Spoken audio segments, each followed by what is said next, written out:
Mounds Media.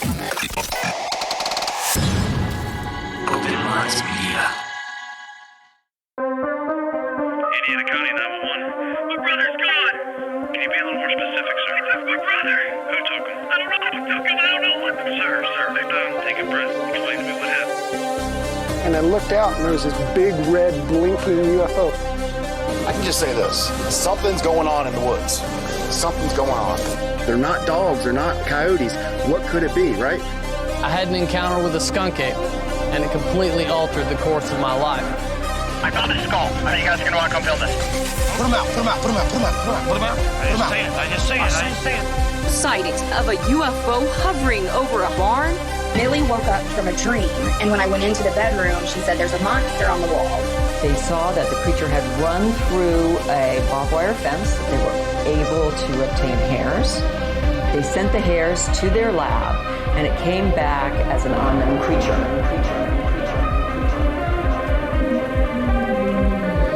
Bizarre Encounters with Shayn Orin.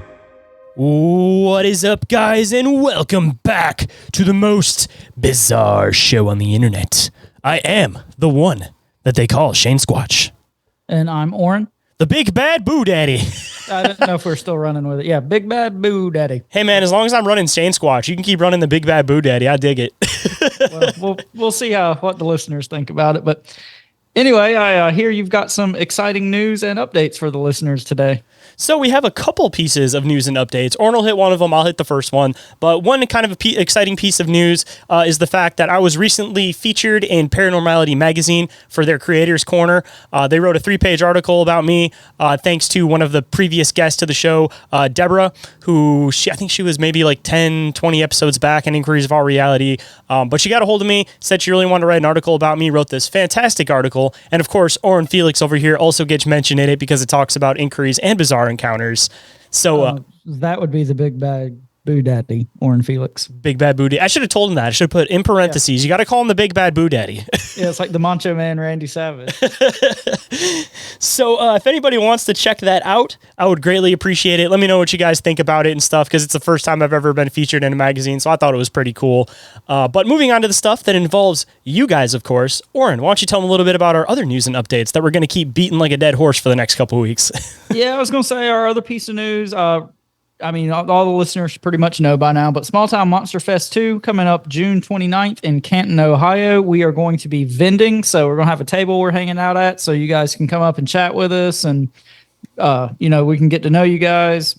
If you want to get to know us, I don't know why you'd want to, but you can do that. Some of them may already feel like they know us because they listen to the show enough, hopefully.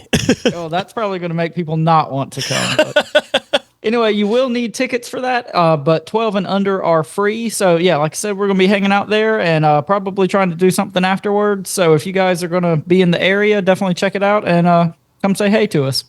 And I got a brand new, super nice banner that I got for us there that's going to be up behind us. So you guys got to look for the big black banner with the Open Minds Media in the symbol in the middle with Inquiries of Our Reality and Bizarre Encounters on each side. We'll stick out like a sore thumb because the logo is really crisp and neat. Actually done by a previous guest of the show, Brian Bowden. So a special thank you and shout out to him for putting together this awesome banner for us. But kind of moving into something I wanted to throw in the beginning of the show, at least. It's been a little while since we've gotten any reviews or updates for the show. I know a lot of you may not listen to the end of the show right after the interview ends or the episode ends. A lot of you guys might actually turn it off and stuff, but I just want to throw it in the beginning of this episode, at least. We're trying to expand the show as much as we can, continuing on just trying to make it so that we can form a bigger community, make it so that we can get some more guests on the show, expand people that are reporting their encounters and all that kind of stuff. But the only way that the podcasts grow is organically with your guys' help. So we can do what we can to try to promote them, but if people aren't picking up on them, sharing them, leaving reviews and all that, boosting us up in the algorithms, then we're never going to be able to reach the full potential of that. So for all you guys that are regular listeners of the show, if you think we've earned it, we would greatly appreciate it if you guys would leave a 5-star review on iTunes or Spotify for us. And of course, if you guys leave a 5-star review, we'll read it on the show, give you guys a big shout out. And you can also share the show through word of mouth. Awesome way to help the show to grow too. Whether you think somebody would enjoy a particular episode or the show as a whole, just share the shit out of the show, guys. And now kind of moving on to the normal housekeeping, front of the house stuff. Don't forget to follow Bizarre Encounters and Open Minds Media on Instagram and Facebook and all the social medias, and also YouTube, TikTok, Discord. You can have a chat with us. You can, contribute ideas to the show. Whatever you guys want to do, we're easy to find. And also remember to submit questions for Bizarre Inquiries, the Patreon exclusive mini show, which is going to be coming back very soon after our brief hiatus. We had to start getting everything coordinated again, but we got a really, really good question, and we want to continue on with those great questions. So I can't say it enough, guys. Don't forget to submit those questions for Bizarre Inquiries. And if anybody has an encounter to report, no matter how big, no matter how small, whether it's paranormal, UFO, cryptid related, doesn't matter what it is, we would absolutely love to hear about them. Either one, we want to do like a compilation episode where we can read them on the show, or if you guys record yourselves and send it to us that way, we can play them on the show, and then Orin and I can kind of give our ideas and theories on all this kind of stuff. Or, I mean, simply if you guys just want somebody to talk to about it, you don't want your story shared anywhere, you just want somebody to talk to and not look at you like you're crazy, we're also here for that, of course, too. Just let us know what you're interested in, and if you guys are dealing with something that we could possibly investigate and you guys are close enough to us that we can come out and check it out, we are also definitely willing to come out and investigate anything you guys might throw at us. And if you guys want to support the show, a couple different ways to do so. Patreon is the #1 best way. I yet again recently updated the tiers because now I can't offer lives of the show because I recently had to switch to Zoom because my computer isn't fast enough to run Riverside anymore. But because of that, I added some more other new tier options and stuff. So definitely go and check that out. See if any of that might be worth your guys' time. And of course, I have a 7-day free trial for the $3 tier and for the $5 tier. So if you guys want to check it out, see what it's all about first before you completely sign up, that's always definitely an option. And the other way you guys can support the show is through the OMM merch store. Over there, you'll find stuff for Bizarre Encounters, Bizarre Inquiries, Inquiries of All Reality, and a couple other different paranormal, cryptid related designs that I've worked on. I got some more new stuff that I'm working on, and I'm still keeping the promo code for now until probably the end of May, which is Cryptid10 if you guys want to get 10% off. And if you guys sign up for the Patreon, with each tier, you guys get exclusive merch store discounts. So if you guys are thinking about signing up for the Patreon and then also getting a shirt, definitely make sure you do it in that order so that you guys can use some of those promo codes, of course.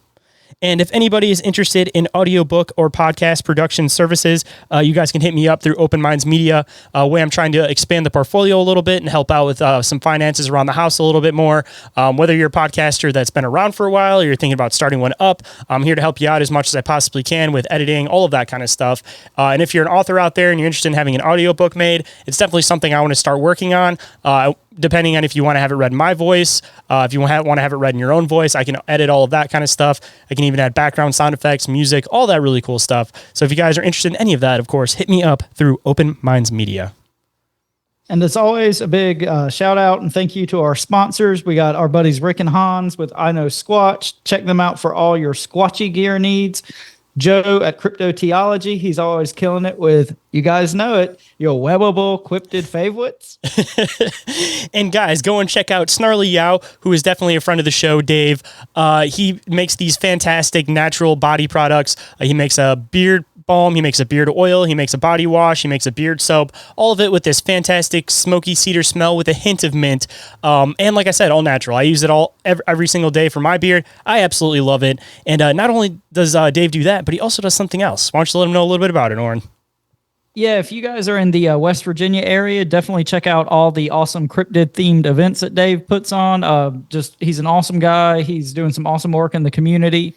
And Cryptid Halloween 2 coming up in October, or I guess it would be Cryptid Halloween 3, right? I think it would be 3 this year, yeah, because we came to 2 last year. Anyway, Cryptid Halloween 3 coming up in October. Me and Shayn are going to be kind of speaking and emceeing at that event. So if you can make it out to that, you can hang out with our dumbasses there too. So and we may even have a little bit of an after party afterwards. The VFW hall that it was at last year, I was talking to Dave a little bit about it. We might have an after party there. So even if you guys aren't able to hang out with us at the event because we'll be, speaking and vending and doing all that kind of fun stuff, there will be one-on-one opportunities, hopefully at the after party.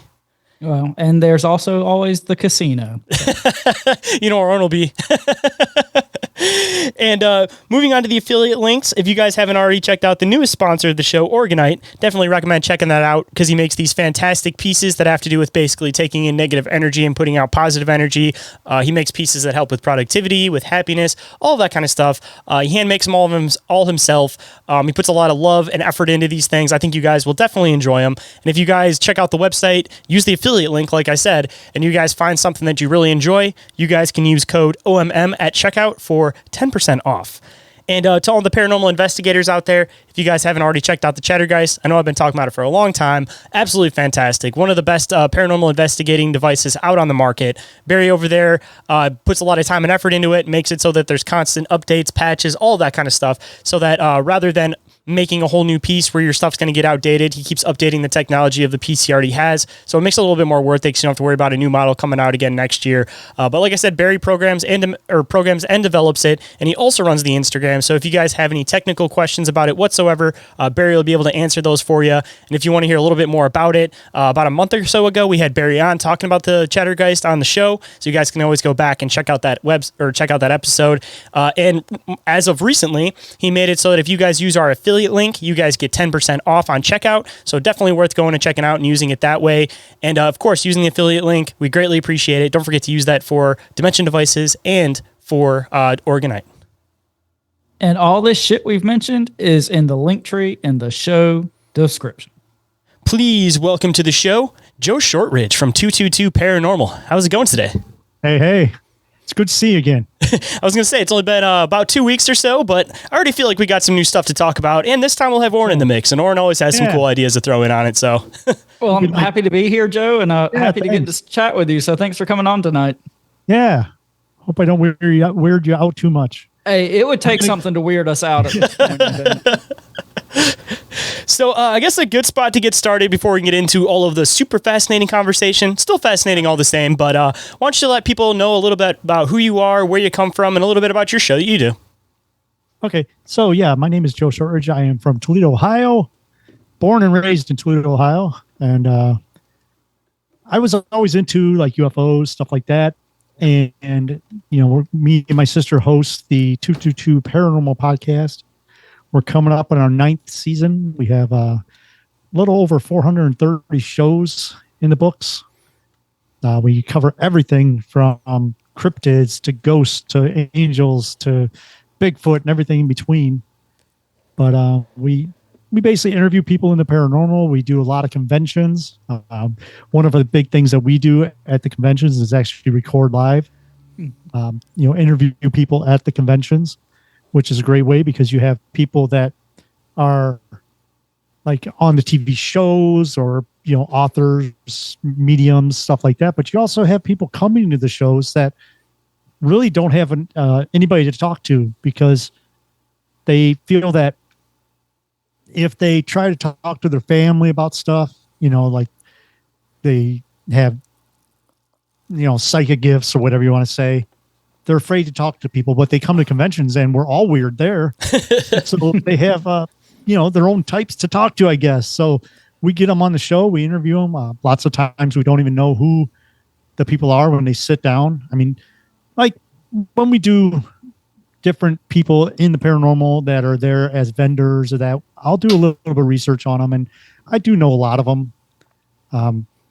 But somebody will come up to the table and start telling their story. I'm like, you want to get on the show? You want to do a segment? And we'll sit them down. And just by the way that they talk and that, it kind of gives me an idea of what I want to ask and stuff like that. So that's basically where we come from.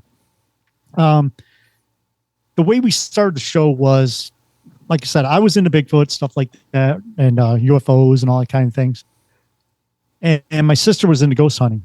And she did some ghost hunting with the crew from Ghost Adventures, not on the show. It was just one of the things where they go to different places and they have to be there and she's there, and she came up to me one day and said, you're into podcasts and I'm into ghost hunting.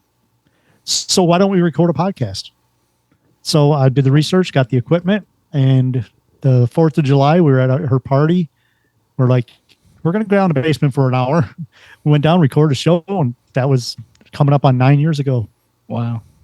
So, yeah, and it's a great outlet to talk to people with because it's very intimate.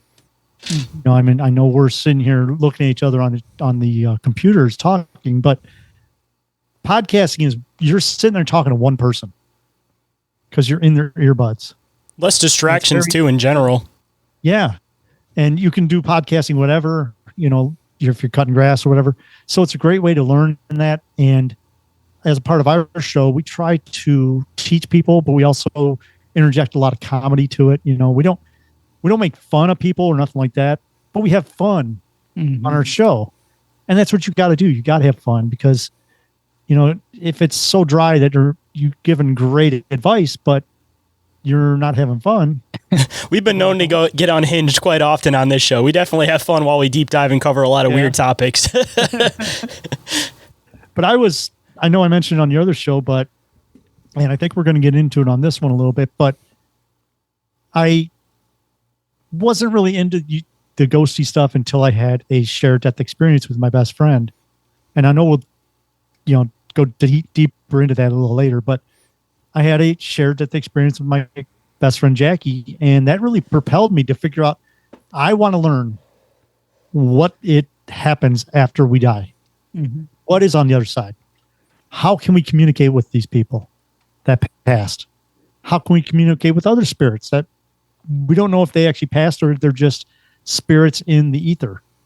You know, so I started diving into that and I've learned so much. And being a podcaster, you got to learn so much because you're doing a different show every week. So, you know, a lot of people say, well, I'm an expert. Well, there's no such thing as an expert in the paranormal. But people like me that have to study every week for different topics, we learn so much. And I know a tiny bit about a lot of stuff, enough to get me by, enough to make it sound like I know what I'm talking about, you know? You just got to have confidence behind it.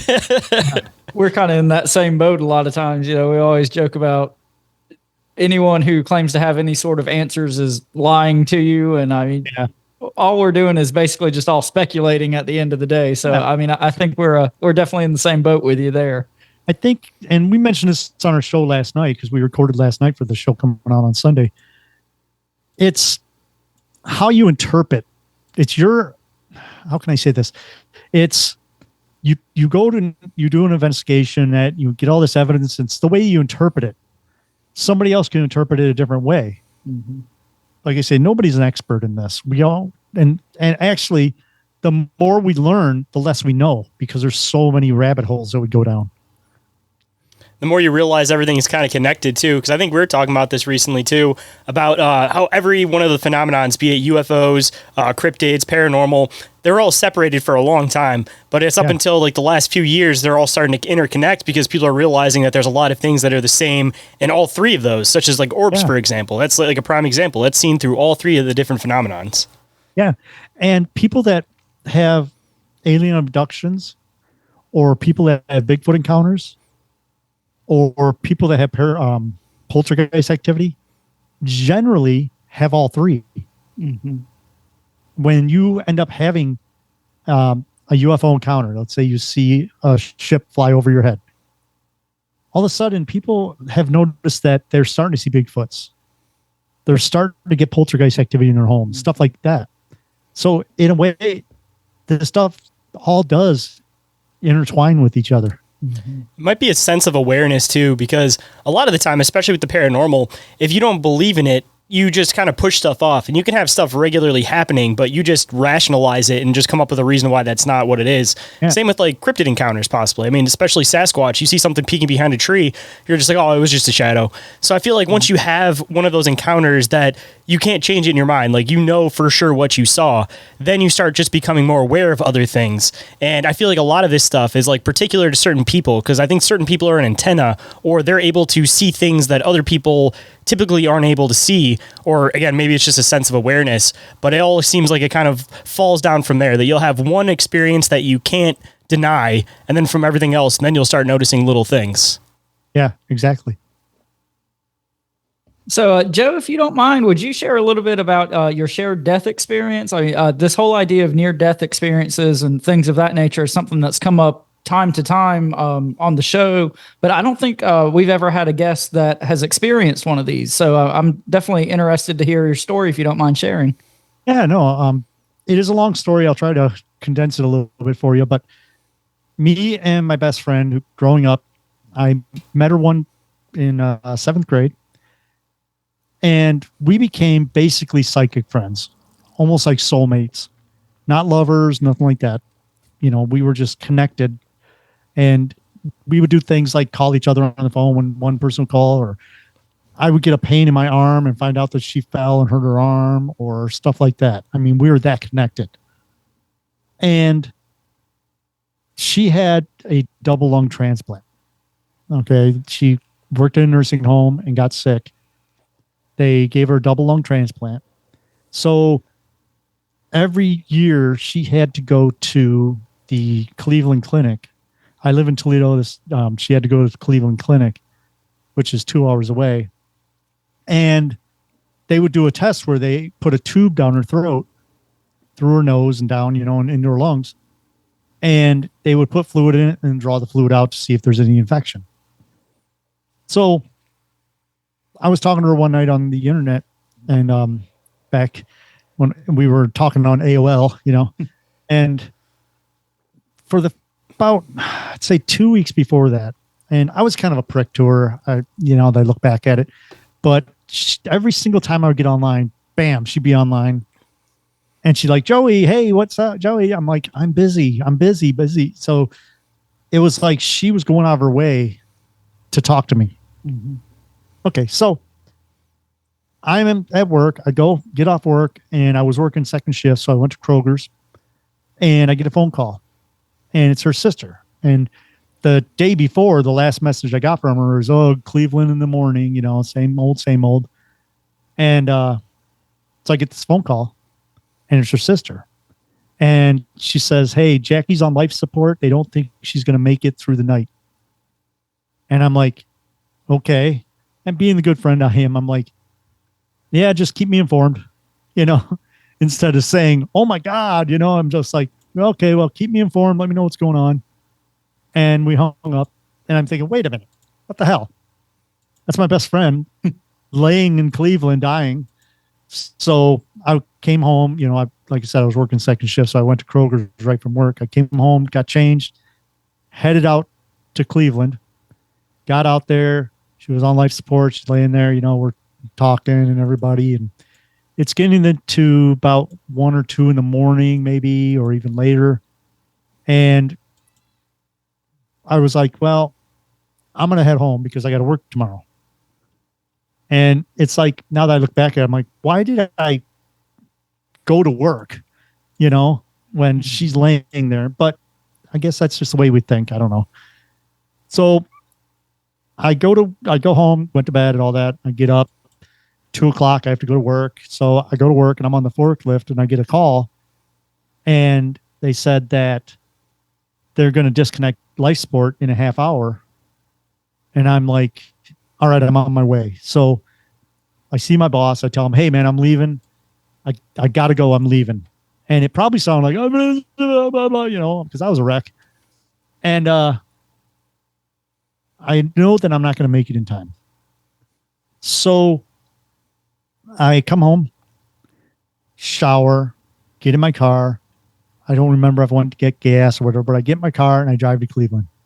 And I'm a wreck. I mean, don't remember ever crying or that, but I was pretty close. I should have been driving. I was a mess, And my other friend, Debbie, was texting me the whole time because she knew what was going on. So here I am. I'm a mess. I'm driving and I'm texting, which is not a good combination on the Ohio Turnpike. But as I'm going, and like I said, I was a wreck.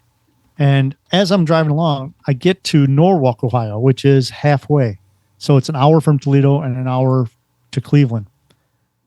And all of a sudden, I feel this feeling. Now, like I was telling him, imagine, the best way I can describe it is, imagine an electric stove, the heating element in the stove, the thing that turns bright red. imagine if that was bright red hot and someone took it and put it over your head and just like took it right down your body. You would feel that line of heat going from your head down, out your fingertips, down your legs, and out your toes. That's exactly what I felt. It wasn't like an all over heat. It was a line of heat that just went through my body. And the second that happened, I was calm and just like I am right now. Not a mess. Just instantly calm, relaxed. And so I drive the rest of the way to the hospital. I get to the hospital. I go in. I see her husband there. I'm like, hey, man, how's it going? He's like, well, they disconnected her life support about an hour ago, and they don't know how she's still alive. Her heart's still beating. They have no clue how. And he's like, you want to see her? I'm like, heck yeah. So I go in the room, and she's laying there, and I reach down, and I grab her hand, and all of a sudden the machine beeps. So I'm like, oh, crap, I stepped on a hose or something. And the nurse comes in and says, no, she just passed. So a lot of people say that she waited for me. And after this happening, I've done a lot of research and found that that is kind of a common thing, that the dying can actually wait either till everybody's out of the room or if someone's there that they want to experience this. So I did some other research and found out about shared death experiences. And I was talking to someone and they're like, you had a shared death experience. You felt what she felt when they disconnected that medicine or disconnected life support, because they took her breathing apparatus away, everything. And I kind of think of it the same way as when a girl is given birth, she gets an epidural. Because I had bad kidney stones and they had to operate. They actually gave me the tube and lasered inside there. And to do that, they actually gave me an epidural, just like they do someone that's giving birth. So they shot morphine into my back. And I felt the same way. It was like the line of heat, not as strong as it was, but it's kind of the same thing. So that was the beginning. And that was, we ended up, after I saw her and all that, they pronounced her dead, all that. And we hung out there for a little bit. Then finally we're like, okay, well, let's all meet at her mom's house tomorrow, which would have been the same day because it was late at night. But let's all meet there. What they're going to do is the coroner's going to come in, take care of the body, and then bring the body back to Toledo. So there was nothing for us really to do at the hospital. So we're all like, okay, let's all meet up. So I drove home. And for the life of me, I cannot remember driving home, which is not paranormal or that. It's just, emotions. Mm-hmm. So in the morning, I get up and I get ready and I get out my car. Now, one thing about people or spirits that can communicate with you after they pass is they communicate through music, dreams, sometimes phone calls. I've never had a phone call from her, but that's a common thing. Different things that make you think it, like kind of like when my dad passed, my mom was in the house and there was a little pumpkin hanging in between the kitchen and the living room, and it started moving and it was like bouncing, and there's no way for this to move. And maybe that was a way he was communicating with her. But I get up and I get in my car and I turn on the radio or turn the car on, and the radio is on a Detroit radio station I've never listened to. And it was playing the song that Jackie would play over and over and over. There's the CD High Infidelity by REO Speedwagon. Mm-hmm. She would play that over and over and over. And I told Shayn this, but it's like she wore out the cassette. She wore out the 8-track. She wore out the CD, the record. She played this thing over and over and over. And it was one of them songs that just drove me nuts because she always played it. It's It's that one, heard it from a friend who heard it from a friend. And it was driving me insane. So I turned my car on, and that song was on, just started when I turned the car on. Now, I can't remember, and I think I told Shane, but that it was the night that I went home, but I can't remember if it was that night or the night after I had my first dream of her. And in my dream, she just showed up and said, "Hey, last time I saw you, you were dead." But that was the first time she showed up in a dream. And since then, I've had hundreds of dreams about her. And they're all, it's not where she's coming and saying, go to the light, all that. I did ask her the one time, I said, is it okay? Are you all right? And she said, yeah. She says, I'm fine. But I've had hundreds of dreams about her. And most of them were just normal things. Like the one dream, we were sitting in a 67 Lincoln Continental convertible in a parking lot of a gas station, sending her husband and her sister in to get us pop, and just stuff like that. Or she'll be somewhere where I'm at. But the big communication I get from her is music. And it's always the same song. Whether I'll think about her or walk into a store and the song will be on a store, or I'll good example is a couple of weeks, probably about a month or so ago, I was at work and I'm like, should I work on the book or should I go home and work on the podcast?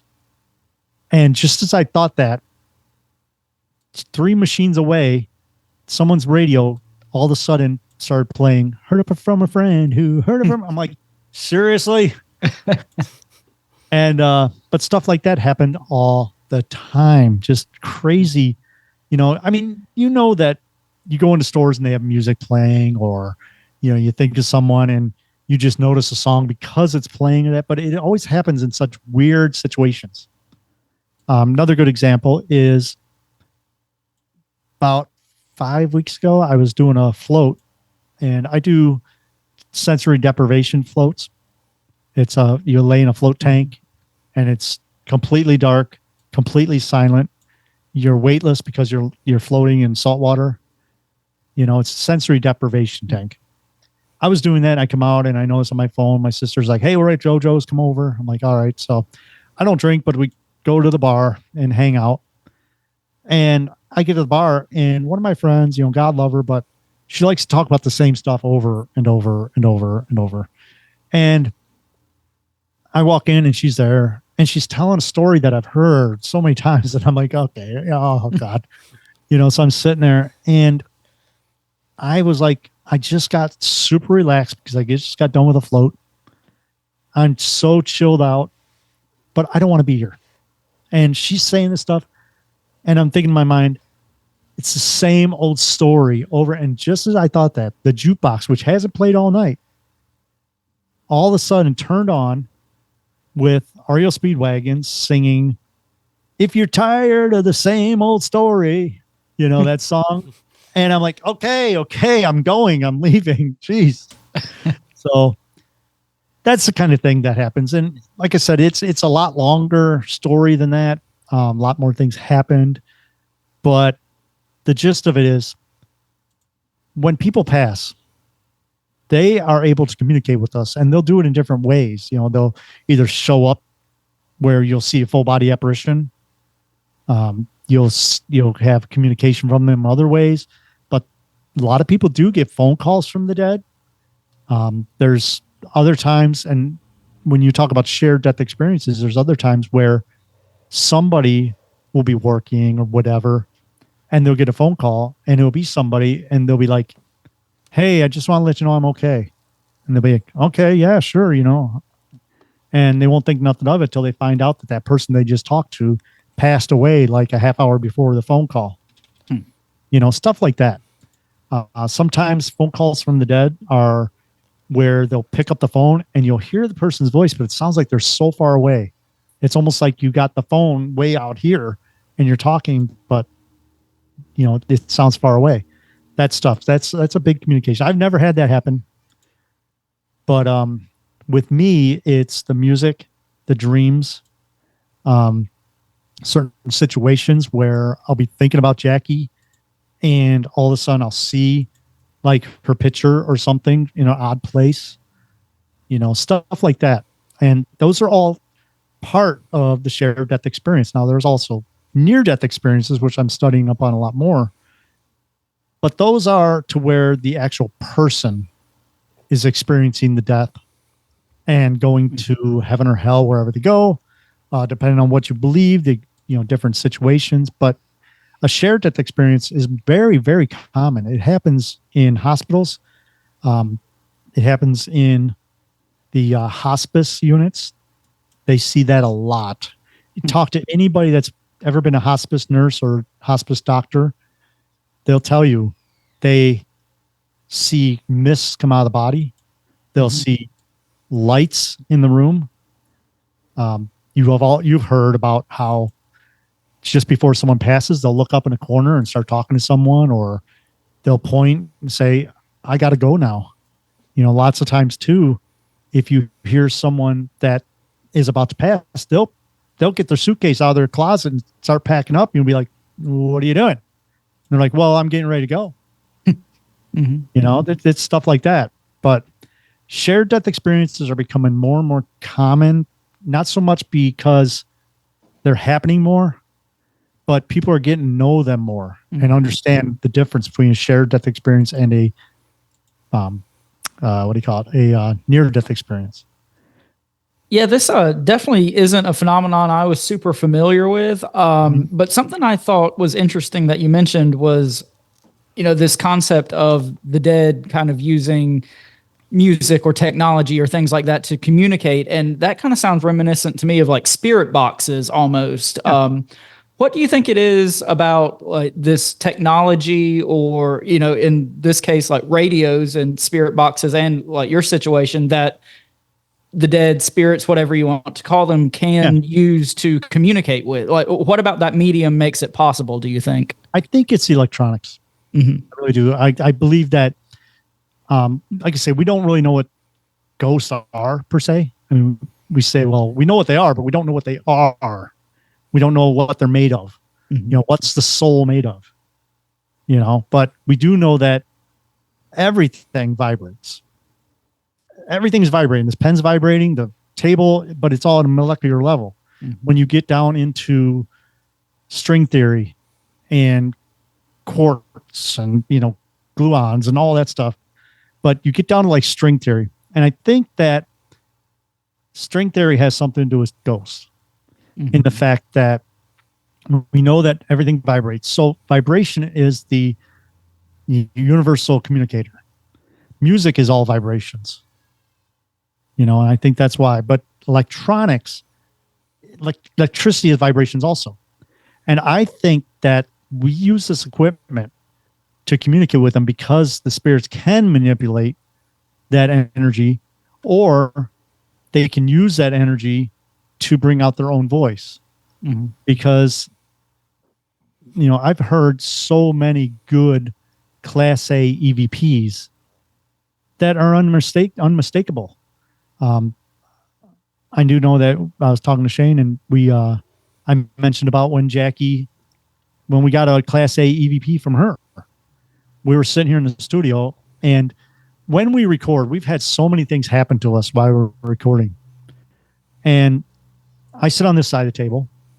Jen sits on the other side of the table. I've got my computer here. She has her computer, all that. And when I'm looking this way towards the camera, I can see my art gallery and then my hallway out to the rest of the house. And I was sitting here one day, and we just got done with the show, and I saw a blue light go across the hallway, like a blue orb. I'm like, I just saw a blue light. So my sister picks up her phone and picks up the spirit box and goes into the other room and does a little EVP session. She's like, I want to know if you know who lives here. And to me, clear as day, I hear, hey, Joe, in her voice, in Jackie's voice. Wow. So that freaked me out. And we were like, did we just hear what we heard? And I played that for Jackie's mom. I said, hey, I want you to listen to something, because Jackie's mom's open to this. And I didn't tell her what it was. I just said, here, I want you to hear this recording. And I played it, and she's like, oh my God, that's Jackie's voice. So that was, I mean, I've had some Class A EVPs, but that to me was the best because instantly I recognized the voice, and I recognized how she always said, hey, Joe. You know, she never said hello, Joe, or that. She was always, hey, Joe. Wow. So that's why. And I think that we use this equipment. Now you can use talking boards or anything like that, but I think the electronics is easier for them to use because of the electricity. Now, we do investigations all over the country, but here in Toledo, we have some great locations too. And we were doing the Toledo Police Museum one night. Now, the Toledo Police Museum is an old, it's in a park, and it used to be an aquarium, so it's kind of round. But right across the street is Toledo Hospital. And you know, hospitals are extremely haunted. Well, we're in the Toledo Police Museum in the basement, and we were doing an EVP session, and we didn't get nothing. But when we started play back so we could listen, all of a sudden we were getting EVPs like you won't believe. But if we were talking and trying to get them, we didn't get nothing. So that made me think, wait a minute. We're only getting responses when we play the recording. So in other words, when we're playing the electronic sounds coming out, because it's not voice box sounds, it's electronic sounds. Are they hearing that and not us? You know, but that's the only place that I've ever had that happen is in the basement of the museum. You go upstairs, everything works fine. You get regular EVPs, all that. But in the basement, the only time you can get an EVP is if you play the recording back. So I don't know. It's so bizarre, but going back to that, I believe that the electronics or electricity part of it has something to do with that because it's a universal language or universal communication is vibration, and the electronics are vibrations. Kind of piggybacking off of that, I had one more kind of comment, if you don't mind me asking. So I thought it was really interesting that you mentioned string theory as kind of being crucial to this whole paranormal ghost phenomenon. I thought that was interesting in light of you saying that the dead also use dreams to communicate, because we've, talked to some people on the show before, and, we've kind of speculated that, we don't really know what dreams are as humans. And, there's this idea that dreams could be you tapping into another reality or another dimension, something like that. Do you think there could be anything like that at play, since string theory is also kind of crucial to the whole, like, many worlds, multiple dimensions, all those kind of ideas? I think that, like me, I've weird dreams, and they're so bizarre. It's like they almost have to be, because, good example, 2 nights ago, I had this dream, and I was part of a family being placed in this city in a parallel dimension or a parallel universe, placed in there. And I'm out in this open area, and there's a building and a alleyway and all these people around, but they're wearing these belts. And when I say belt, I'm talking like a 4-inch thing around their belly.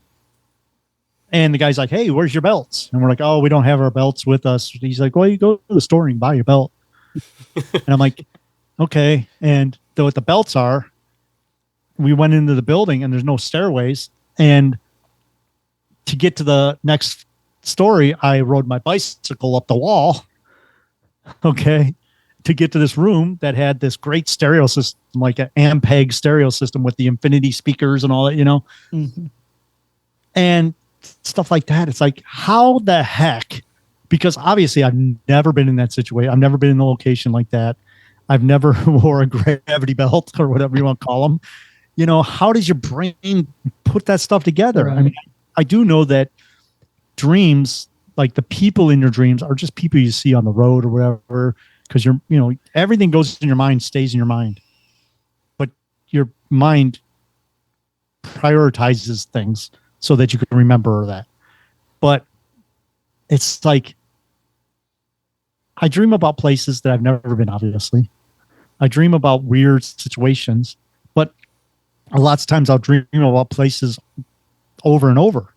Mm-hmm. Okay, was that a past life?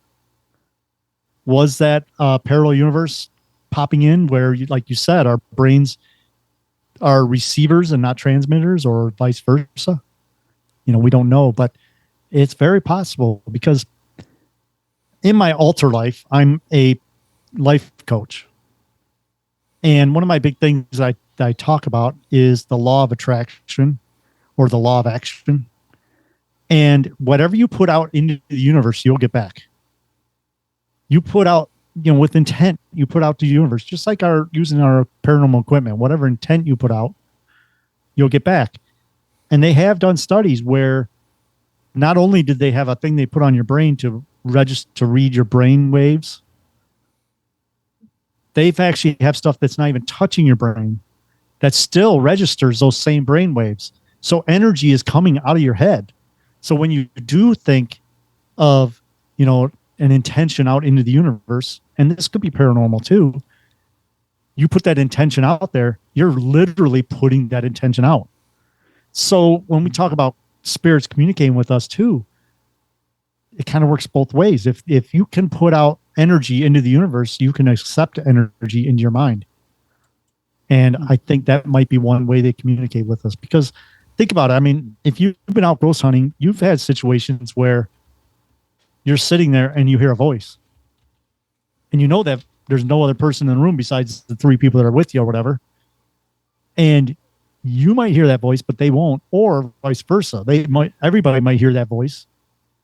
So we know that ghosts don't have spirit, or don't have voice boxes, or voice, what do you call it? I can't think of the word, but larynx is where they actually take, and when we talk, the sound comes out because of the air coming out. Well, ghosts don't have that, but yet we can hear them. And I think that's the way too, is they're putting that energy into our mind or into our equipment. So a long answer to a short question, but I think that the universal energy that we put out is the same energy that spirits use to manipulate the equipment we use to get those EVPs and stuff like that.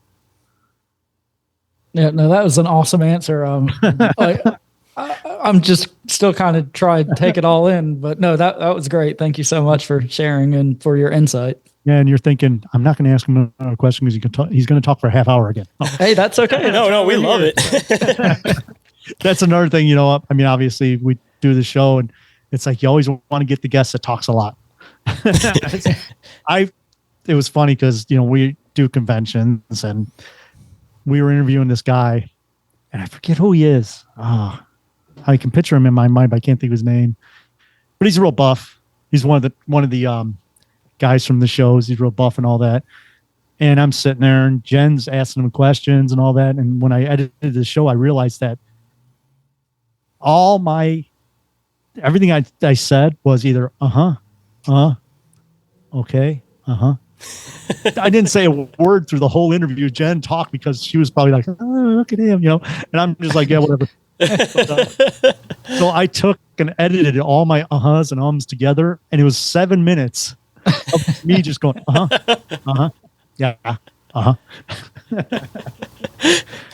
I mean, not that, well, I definitely want to hop in and have a conversation and stuff, but you just have so much interesting information to give out that it's like you almost don't want to interrupt, especially when somebody's on that thought train. And I mean, speaking of also having some fascinating stuff to dive into, there was another thing that I wanted you to be able to talk about a little bit on the show with the time we have left, because I know that a lot of our listeners dive into a lot of that kind of stuff too, especially pertaining to the giants, but the mountain research that you do, and I'm sure that Orin would be fascinated by it too. Yeah, for sure. Yeah, I'm really diving deep, or should I say I'm digging deep into the mountains. There you go. I am just blown away because, part of my family is Native American, last name Shortridge, on my dad's side, we're Native American. So I started digging deeper into this subject and finding out about the mounds. And I'm like, I've always been intrigued with like Indian burials and stuff like that. And, people always say my house is built on an Indian burial mound. Well, your house or the land has been around for millions of years. Anywhere could be a burial. I mean, there could be stuff buried in my backyard. We don't know. Mm-hmm. But the mounds are very interesting. Now, I focus on the mounds of Ohio right now because it's just like the paranormal. You start looking into this and it's like explodes. There's so many avenues that you go down. So I'm trying to focus on the Ohio mounds. I mean, you got to start in your own backyard. That's always the best place to start research to begin with. And, honestly, 2 of the mounds are basically in my backyard because they're only like 4 miles away. There's downtown Toledo. If you look at a Google map of downtown Toledo, you'll see what we call the high-level bridge, which is a suspension bridge downtown. One end of it had a mound, and the other end had a mound, on each side of the river. And they bulldozed it to build that area. But I look into the mounds, and I've been finding a lot of interesting things. Now, there used to be over 10,000 mounds in Ohio alone, but most of them are gone. Now, there are still some really nice ones that are standing. One of them is the Miamisburg Mound. If you get a chance to, if you're ever around Dayton, Ohio, go to Miamisburg, Ohio, and check out the mound. It's a conical burial mound that is, I want to say 70 feet tall now. It was taller, but they cut the top off because they were starting to dig into it to see what was in it. And they just started finding so many bones that they stopped digging. So they found a giant, so they had to stop there. Yeah. The top of it is flat, and you can actually go, there's stairs that you go up to the top of it. Like I say, if you're ever in the Dayton area, I recommend going there. But that's a burial mound. Now, there's 2 different kinds of mounds. There's effigy mounds and there's burial mounds. The effigy mounds are like the Serpent Mound in Ohio. Mm-hmm. There's other effigy mounds like the Newark Earthworks, stuff like that. But since I started looking into the burial mounds, I figured out that the Native Americans really didn't build the mounds. The Native Americans, well, they actually started using the mounds when they found them, because you talk to any elder and they say, oh no, those were here when we came. Our elders built those. And we feel that the elders were from over in the Mediterranean area and they came over here, whether you call them the lost tribe of the Israelites or, something like that. I've been seeing a lot of stuff about the Book of Mormons saying how the people that were in the Book of the Mormons are the people that built the mounds. Now, I kind of believe that because in the Bible, there is a passageway that says they built them on high places, mounds in all their cities. And what it was you have the Israelites or whatever coming over here, and they're building mounds because that's what they did. The mounds were there to either preach on or to teach or to bury. And the Native Americans kind of took that over. But you got to think about this too. Maybe the Native Americans are the mound builders. Just it was their ancestors that came over here and started building the mounds. Now, the first mounds that they found were down towards Florida. Those I shouldn't say the first. The oldest mounds they found are down towards Florida and up by Niagara Falls area. So they think that these Israelites came from their country over the oceans up through Florida, or they came down through Niagara area and kind of populated and kind of filled in the gap.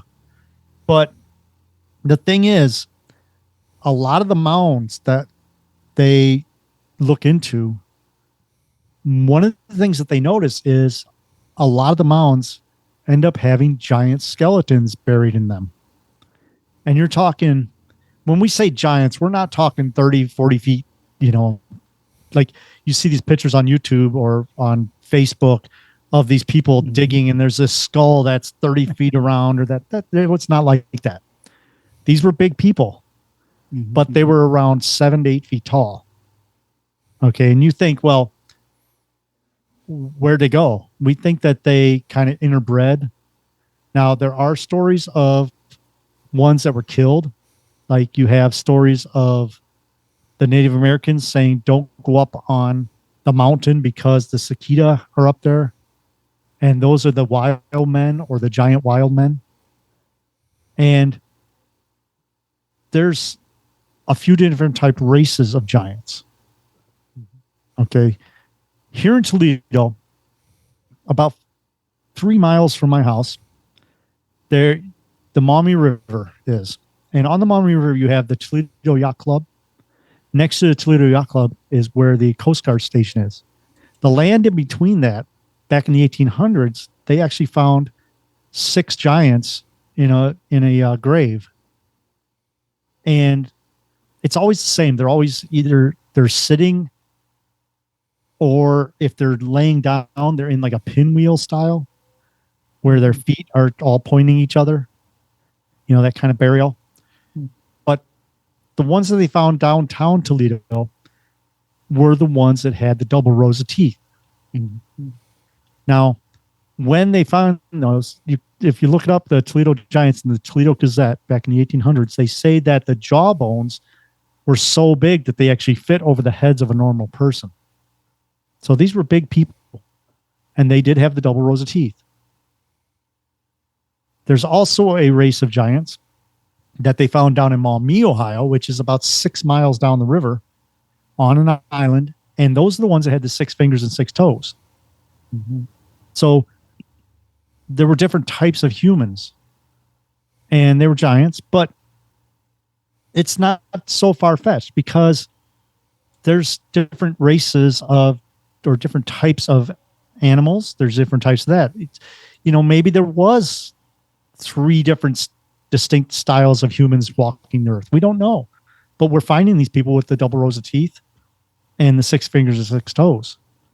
Now, you think, well, that's kind of far-fetched, but people are born nowadays with the double rows of teeth.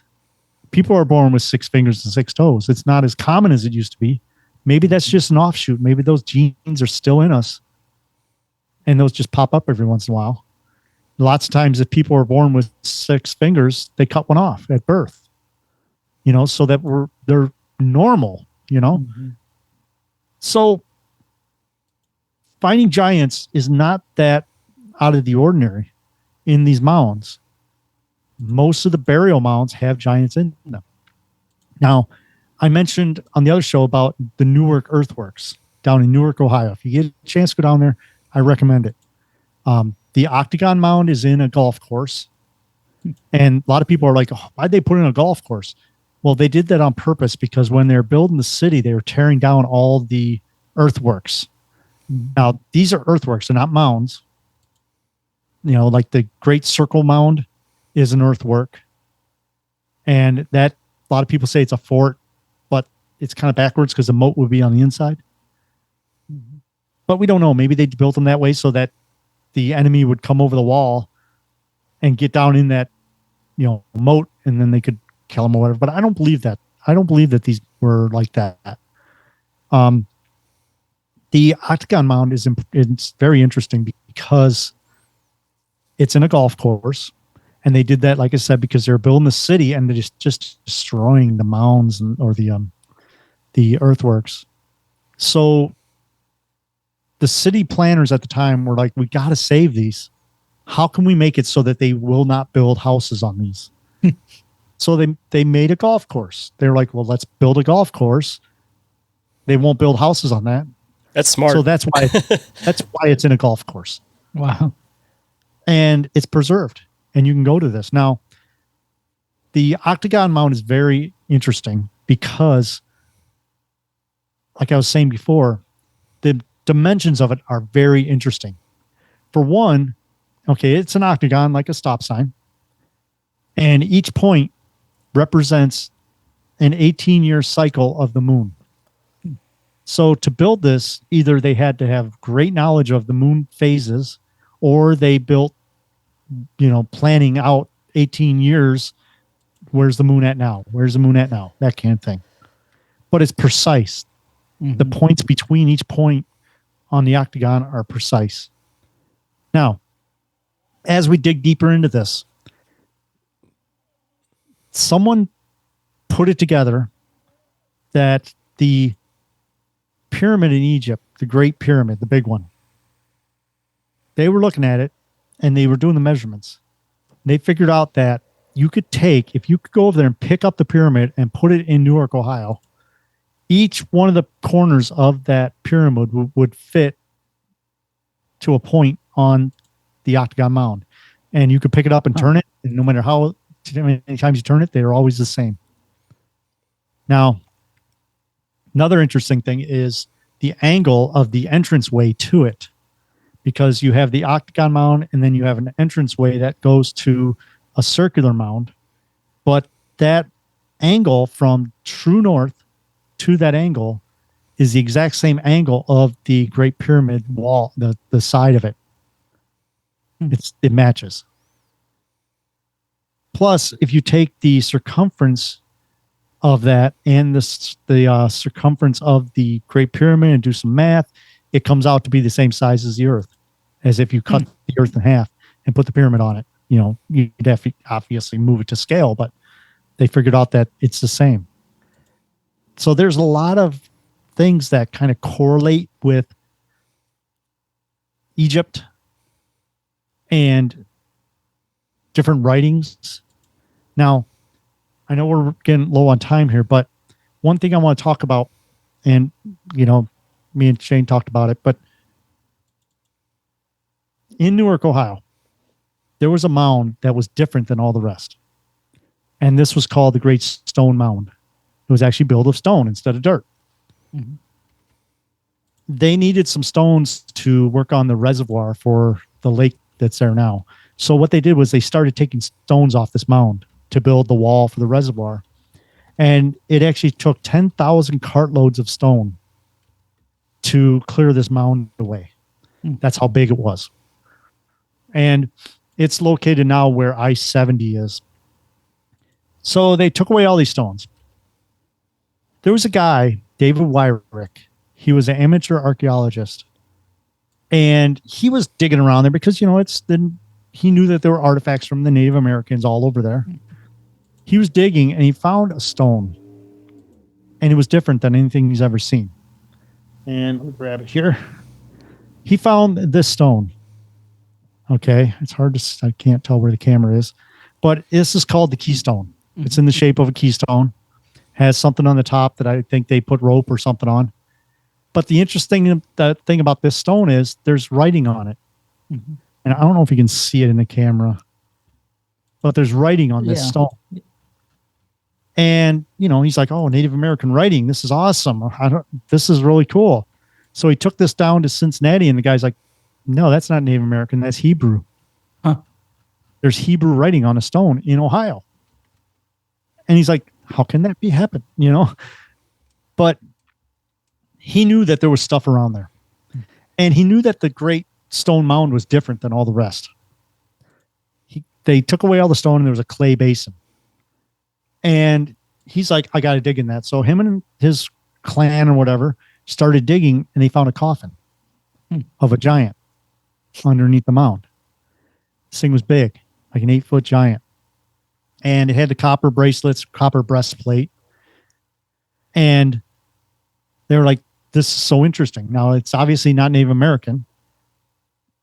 Now, since the past few weeks, I've been doing some research, and I did find out that the Native Americans did have copper. Mm-hmm. And it's from up in the UP of Michigan, you know. So I was always telling people, no, they didn't have copper. But now that I've done some more research, I found out that they did have copper. But the giant was there, and the minute he touched the bones, they would fall apart. They would turn to dust. Because after so long, you know, even bones just turn to dust. They'll keep their same shape until you disturb them, and they fall apart. So he didn't have the bones of that, but he had this. Now, there's two stories. One is that on top of the giant, he found a little coffin. And another story is it was beneath him. We don't know. But he took this little coffin and he rattled it. He shook it and rattled. So he knew something was in it. And it's a stone coffin. And you can see these are called the Newark Holy Stones. They're in Coshocton, Ohio, at a museum. And if you look it up online, just look up Newark Holy Stones. Well, inside that coffin, the little one, he found this. I don't know if you can see it. Yeah, I can see. This is what they call the Decalogue stone. And on the Decalogue stone is a carving of a person. And above it is writing, and this is old style block Hebrew writing. And it says Moshe. This is Moses. And all around the stone are the 10 Commandments written in old style block Hebrew. Wow. And the real stones are in Coshocton, Ohio. You can go there and just type in Newark Holy Stones. You'll see them. I'll include them in the cover art too if anybody wants to see what the rest of them look like too. Yeah. So that was very interesting. And some people say they're fake, some people, but the thing is, they have been finding Hebrew writing on stones all over the United States. Another real popular one that I've mentioned before is called the Back Creek stone because it was found in Back Creek, Tennessee. And that's just a little stone. And someone found it. They said, oh, Native American. So they put it in a museum. And it sat in this museum for years on display as Native American artwork.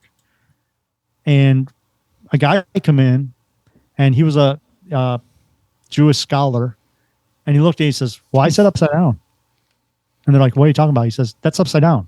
That's Hebrew writing. And it says with him. And it's just one little piece of a big writing. So they're finding Hebrew writing on stones all over the place. And most of them in these mounds. So that's why it goes back to the thing where we feel that it was either the Hittites or the lost tribe of the Israelites that came over and started building these mounds. Whether they're the giants, we don't know, but it sure seems like it. I've never heard that theory before. That's pretty crazy, and it makes a lot of sense to me. Yeah.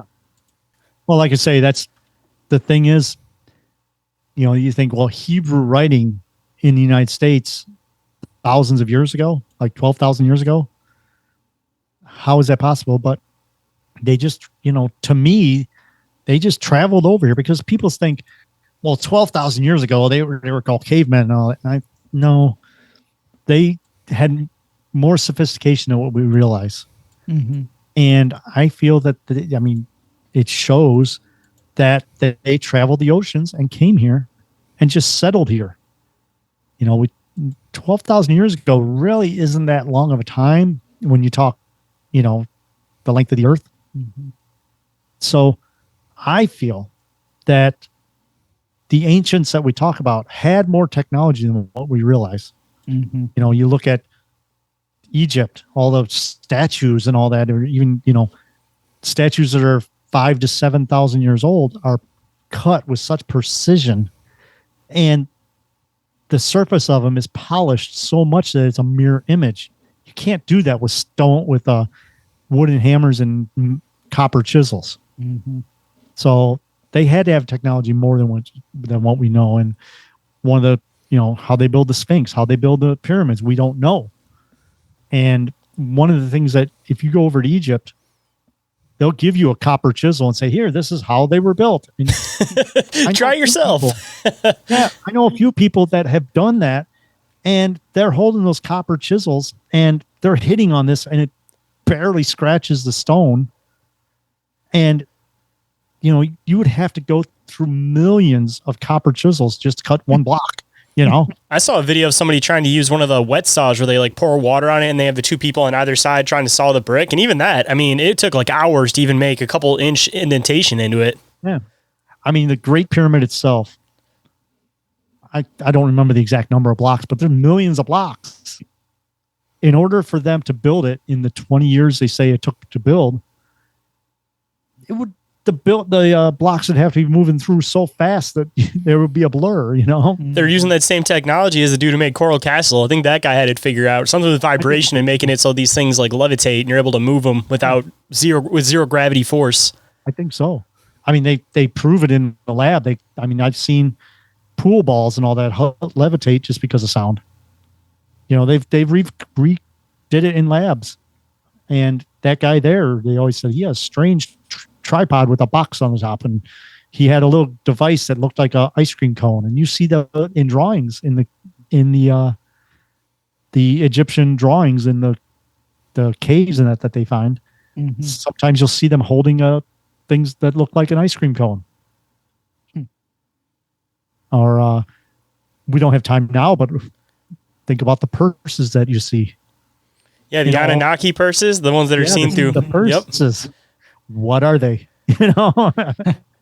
It's a pile of DNA of a bunch of different stuff, so they can make it anything function how they want it to. Not even just like humanoid DNA, but like different types of plant DNA, rock material. I feel like it's like a combination goodie bag of like any material they need for the building blocks of foundations. They can build anything they want with it.